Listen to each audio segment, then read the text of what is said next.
Hi. I saw somebody mention this the other day in a YouTube video, and since then I have not stopped thinking about it because I am obsessive, thank you, ADHD.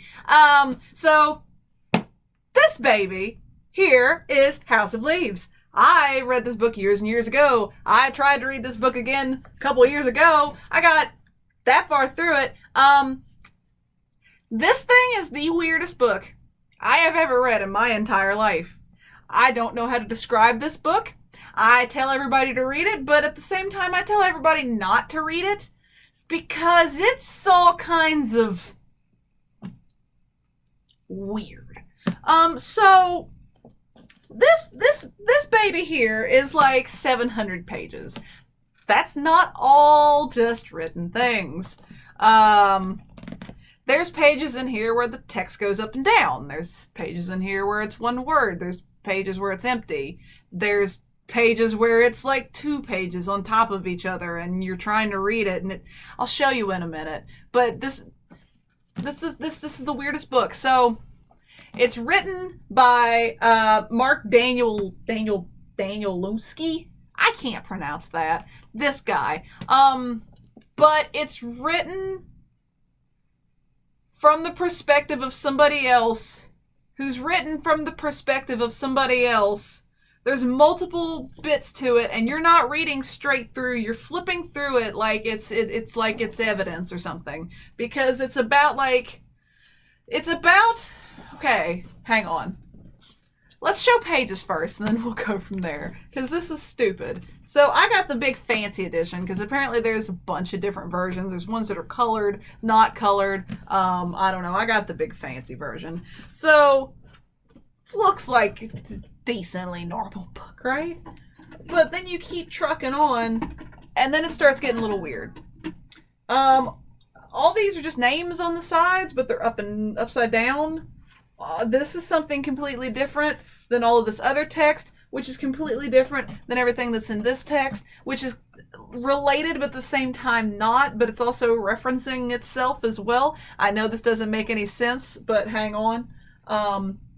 That's where I got. So now it starts getting extra weird. And now it starts going weirder.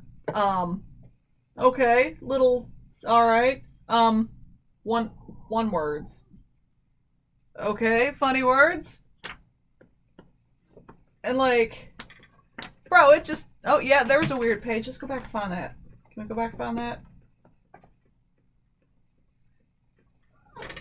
Bro, this book is, yeah, then there's appendixes, there's indexes. So this book is about, the core of it is about a home video of this family who bought this house that is bigger on the inside than it is on the outside, and it slowly starts to drive, obviously, the family insane, because they're in there and they're trying to figure it out. There's like the hallway, a door that goes into a hallway that just kind of goes, and then it goes down into a labyrinth, which just kind of, they don't know. It's huge. There's a minotaur in there.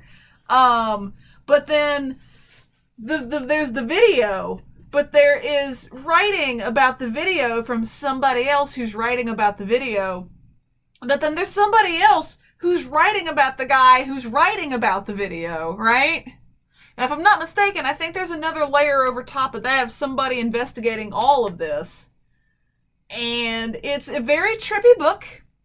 It very much is something that you can obsess over. When I do read it, the times I have read it, I have given it months of my time where I'm just like obsessing over it and I'm thinking about it. If I'm not reading, I'm thinking about it now because somebody mentioned it the other day, and it's like it mentioned it on a book list of like most disturbing books or something, and it's like I would absolutely agree with that, because it's not necessarily the content of the book that's weird, but it does end up kind of affecting your real life if you're really into like reading into things and like the weird oniony bit of it, and it's its own like thing. So it's just like its own thing to obsess over, and then once you start thinking about it, you just want to read it. And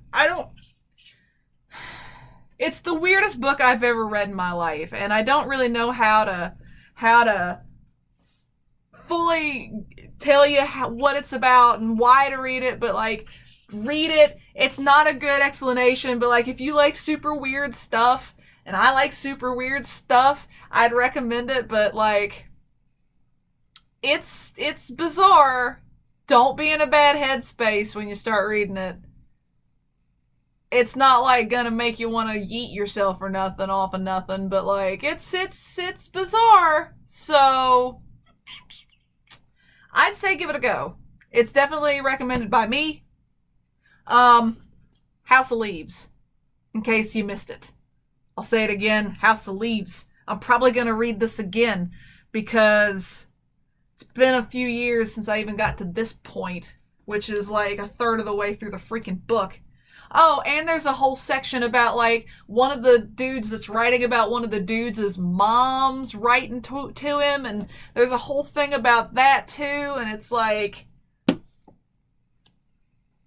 chef's kiss. Great. 10 out of 10. 15 out of 10. Love it. Top 3 books. Up there with Misery and Johnny Got His Gun. Absolutely. Read it.